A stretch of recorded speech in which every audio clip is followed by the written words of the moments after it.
राज्याचे दिवंगत उपमुख्यमंत्री आदरणीय अजितदादा पवार यांनी सुद्धा महिलांच्या उन्नतीसाठी सातत्यानं काम केलं होतं। संकल्प सादर करण्यासाठी त्यांची जोरदार तयारी सुरू होती। सभापती महोदय, शेवटी आंतरराष्ट्रीय महिला दिनाच्या निमित्तानं राज्यातील सर्व माता भगिनींसह त्यांच्या पाठीशी ठाम उभ्या राहणाऱ्या प्रत्येकाला मनापासून मी शुभेच्छा देते।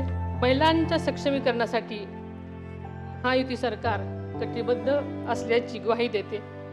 माननीय सभापती महोदय, आपल्या ग्रामीण मातीतून आलेल्या कवयित्री बहिणाबाई चौधरी यांनी स्त्रीच्या कष्ट, धैर्य आणि जिद्दीच्या अत्यंत साध्या पण प्रभावी शब्दात वर्णन केले आहे।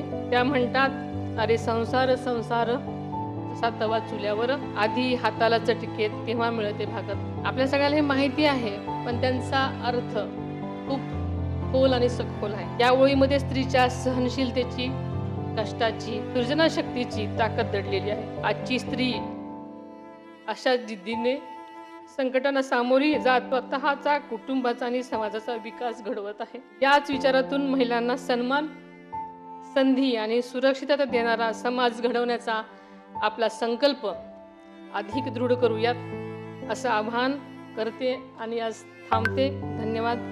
जय हिंद, जय महाराष्ट्र।